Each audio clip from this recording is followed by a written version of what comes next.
Good day to everyone, and as always, welcome to our weekly market update provided by SE Securities. As always, we will be looking over the main highlights for the stock market this week, as well as some pertinent news regarding the economy before we delve into the secondary market or the bond market, followed by a look at the commodities market before finally rounding off on the global market news before Harin will go over the technicals regarding one commodity counter, the ASPI, and our pick of the week this week. So, without further ado, let's get into it. So the market this week, we saw, as the title says, choppy waters ahead. It was a very topsy-turvy week for the all share. Despite a very steep reduction on the first day, the all share actually rose by 3.1% this week, whilst the S&P actually rose by 2.74% this week. However, like we said, that it was a very topsy-turvy or very turbulent week for the stock market. The market saw a huge drop on Monday, 328 points to be precise. This was largely led by negative investor sentiment, and it was mainly due to concerns over the prevailing economy. That was one of the main drivers of the retraction on Monday, and most of this was led by some of the heavy index counters that were actually responsible for the huge gains that we saw over the last couple of weeks. So actually it was counters such as Expo, LOLC, and Bill.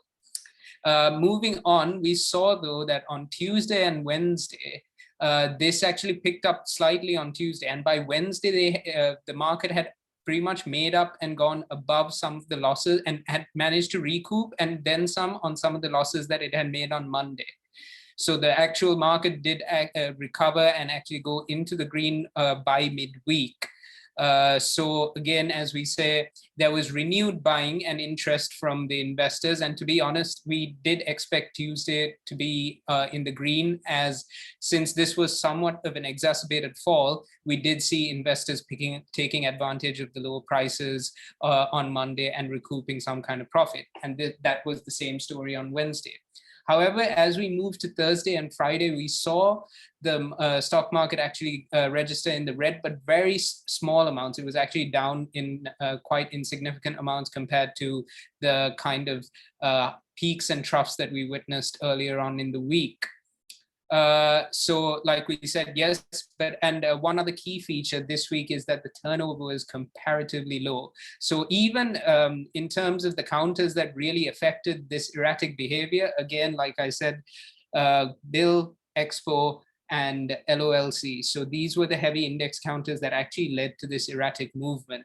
So in terms of net foreign sale, the net foreign purchases versus sales outlook for this week, again, the net foreign outflows came in at 1.2 billion for this week. So that has been, unfortunately, the one consistent behavioral pattern that we have witnessed throughout the last few weeks. So currently, what our take on the market is that now it is very much experiencing a high degree of volatility. However, we do feel that if the all share does consolidate at the 8,600 level and it manages to sustain at that level, we might see another uptick down the line. But we do err on the side of caution when we say that it is very volatile right now. Right, moving on to some of the economic news, a welcome U-turn. So before I go on to the main headline, let me just run through some of the smaller headlines this week. So we start with the United Nations Human Rights Council that convened for its 48th session this week. So Sri Lanka still remains a very key issue for this council, and they've highlighted the country's lagged efforts in reconciliation and accountability with regards to not just the civil war 12 years ago, but some judicial processes and basic human rights violations. It had further scrutinize the current Prevention Terrorism Act that exists in the country. So why is this pertinent, and why is this actually something that we should keep an eye on? Well, it is a key area of concern, because if there is a deterioration in dialogue and if there are sanctions posed, that is worst case scenario, but there is a very real chance that the country could lose international preferential tariff systems such as the GSP+. So it is something definitely to keep an eye on, and it is something that the government definitely do need to address and make sure that they stay on the right side of the discussion. So yes, and moving on to one of our other headlines, of course, the GDP figures for the second quarter were released. And for the second quarter this year, GDP actually grew by 12.3% when compared to a 16.4% contraction in the corresponding period last year. But this was driven by increases in the agricultural, services, and industrial sector. Whilst this is a good figure, most of this 12.3% was actually offset to a large degree by the third wave that occurred in April and is currently still ongoing.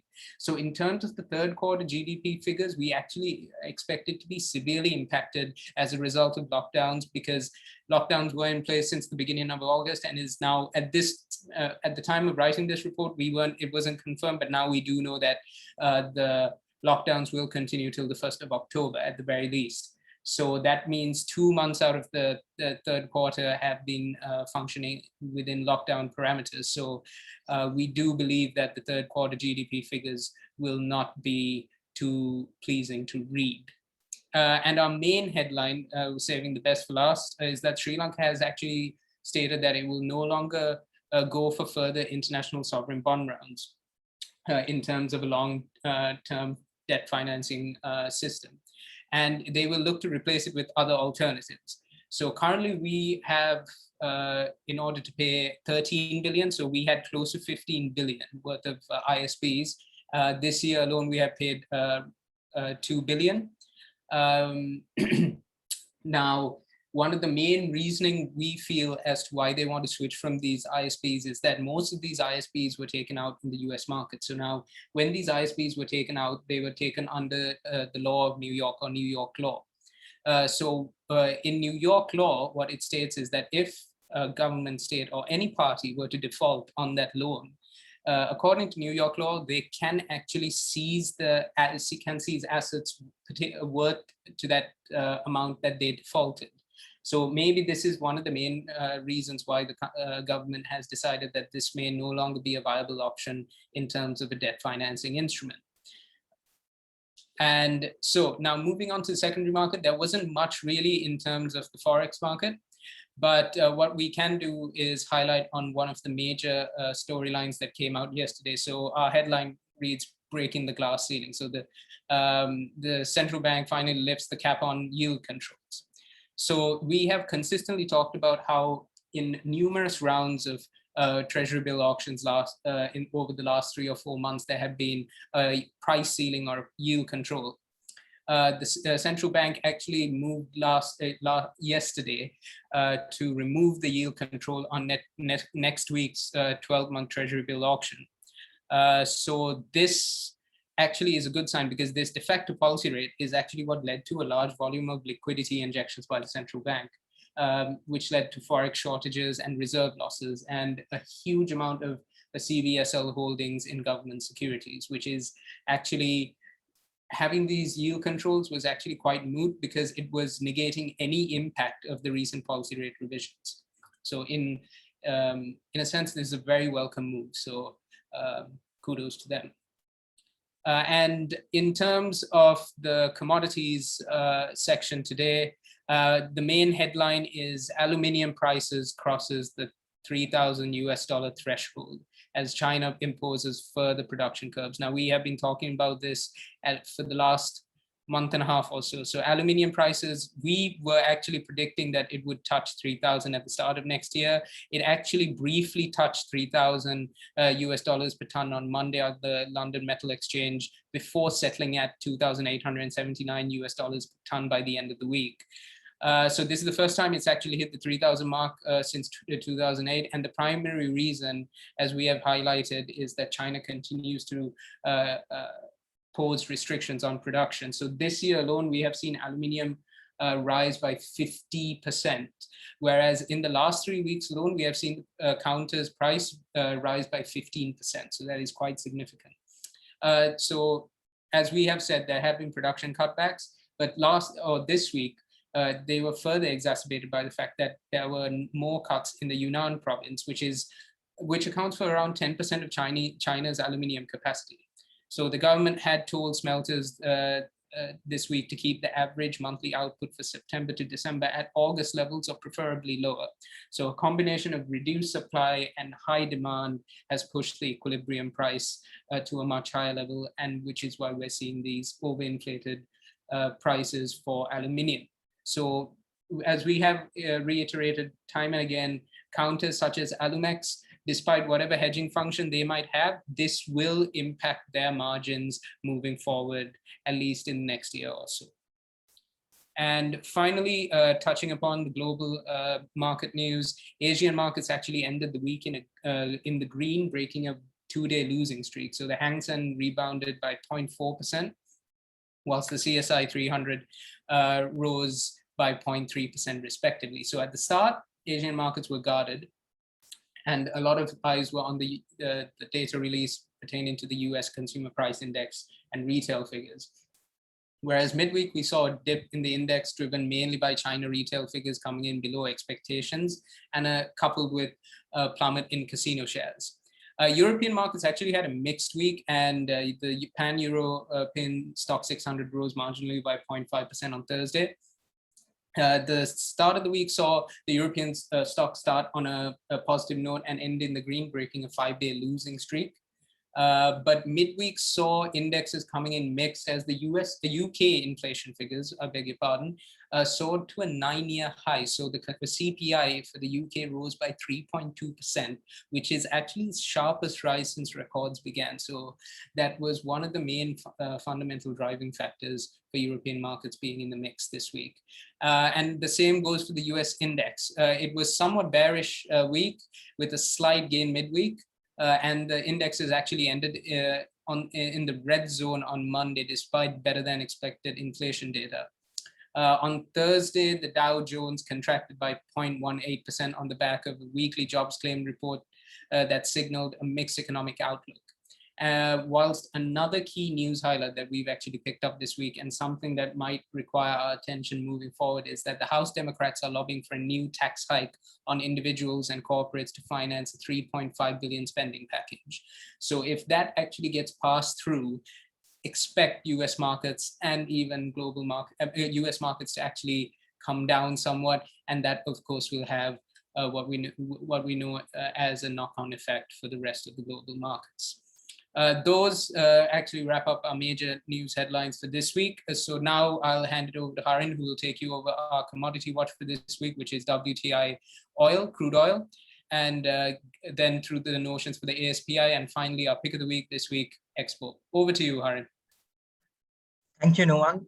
So as we look into US oil, WTI crude oil, so we can clearly see that the price was a bit of consolidating at the daily support level and the psychological price level 70, and the price managed to break the psychological level of 70, and now price is trading at 71.84 US dollars per barrel. So the RSI is still in the mid-range, whereas it is 59.38, and we can slightly see that descending channel formation has been broken out, and now the price is inclining, where the price is actually ascending and has made a higher high over here, higher high at the price of 73.11, and now it is coming down into that psychological area of 70 in order to make a higher low formation, and thereafter if the price sustains at that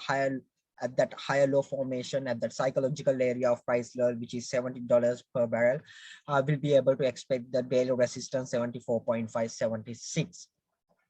So at the moment the price has actually made a higher high, and it's making a new form of formation, higher low formation. From that psychological area of 70, we'll be able to expect whether that 70 would actually sustain, whether the price would actually sustain at the price of 70 or else whether it would break. So in case if it breaks, by any chance if it breaks, we'll be able to see the price declining again to the daily support level of 66.568. So taking a look at our all share index, we can clearly see on September 3rd, the index made a high of 9,425.62, and it continuously started declining and making certain lower low formation, lower high formation, lower low formation, and again lower high formation. So here we can clearly see that psychological area of 9,000, 9,050, that key area has become a key supply zone, and how that daily resistance of 9,000, 9,050 has been a strong resistance. And whenever the index comes to that key level of resistance, how it gets declined. So index is currently in somewhat around declining trend, but even though it's declining, we can clearly see that it's quite consolidating at the moment in between the daily support level of 8,550, 8,600, and the daily resistance of 9,000, 9,050. So if the price, if the index actually manages to break today's low, which is 17 September low, 8,750.96 in the coming week. So we'll be able to see that it would get further decline to the daily support level 8,550, 8,600. So if it manages to actually close above today's high, which is 8,867.63, we'll be able to see it moving here towards the trend line, the declining trend line, and further it could test again the daily resistance, which is the supply zone of 9,000, 9,050. So at the moment, just we'll look at the 4-hour chart as well, just to get a clear idea of what has happened during the past market hours and during the past few days from the 4-hour chart. So the RSI in the 4-hour chart comes to around 47.41, and the daily RSI comes to around 52.66. So we can clearly see in the 4-hour chart as well how the index has been actually getting rejected from that 9,000, 9,050, even in the 4-hour chart, and we had a spinning top formation over here, whereas it is a bearish spinning top, and we had a doji over here in doji, and yeah, doji, and then the market actually came down and they started declining again. So this could actually be a head and shoulders, inverted head and shoulders pattern as well, where 9,000, 9,050 being the psychological area, and also the neckline of the inverted head and shoulders pattern. So just to get a clear idea what sort of a head and shoulder, what could actually happen in the head and shoulders pattern. So we do have the left shoulder formation over here, and the head over here, and then the right shoulder could come to a level of actually 8,650 or even 8,600. So if the index further declines to that key area, we'll be able to see that right shoulder formation, and whereas if the neckline breaks, whereas if the index manages to sustain our daily support level 8,550, 8,600, and bounce back again to the daily resistance 9,000, 9,050, we'll be able to expect it going to the next daily resistance 9,250, 9,300 again. But in the worst case scenario, if the index fails to sustain at these key levels, which is actually 8,550 and 8,600, if it breaks that key level, it could further decline to 8,200, 8,250. So at the moment, looking at the past 4-hour candles and the past few days from the 4-hour chart, we can clearly see that at the moment it's consolidating a bit. So it actually, so therefore it needs to either break that key level of daily support level or that key level psychological area of daily resistance level in order for us to see an actual breakout. So looking at the topic of the week, which is expo. So looking at the daily chart, we can clearly see that the RSI is actually at the level of 60.81, which it closed for the week. And we can clearly see that the index, the expo stock actually got rejected from the daily resistance 172.5, 175. And the price came to a level of weekly support 160, 165, and and we were able to see somewhat of a volume pushed in, where some of somewhat of a demand came from that key area. So if the price fails to retain at the level of 160, 165, the price could further decline to the level of daily support 150, 152.5. If it manages to sustain at the weekly support 160, 165, it could actually test the daily resistance 172.5, 175, and once again it break out from the declining trend, and also the daily resistance could lead the price to the weekly resistance 185, 190. So at the moment we have a strong higher low formation over here, and lower low formation over here, lower high formation over here. So the next lower low could be somewhat around at the weekly support level 135, 140, or even below if the price gets continuously if the price actually breaks these key levels of support, weekly support levels and daily support levels. And looking at the moving averages as well, we can see clearly that adding the 18 EMA, it is actually trading above the 18 EMA, and once we were able to see it coming below the 18 EMA, which was actually on 13th September, it came a bit below the 18 EMA, and then the price pushed up again the 18 EMA, and still the price is actually trading above the 18 EMA. So I believe that the 18 EMA could come somewhat around to the nearly to the weekly support level 160, 165 within the next couple of within the next week. And if it manages to break that weekly support 160, 165, and also if the price manages to trade below the 18 EMA, then definitely we'll be able to see these daily support level, this daily support level 150, 152.5, and the weekly support level 135, 140 would be tested once again. So thank you. Over to you, Nuwan. Thanks, Harin. As always, that was very insightful. And as always, everyone can catch us and follow us on our various social media platforms.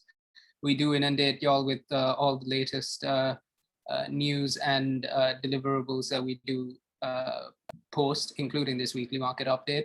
So do give us a like, do subscribe, and do follow us. And we wish you all a good day. Stay safe, everyone, and have a pleasant weekend. Thank you.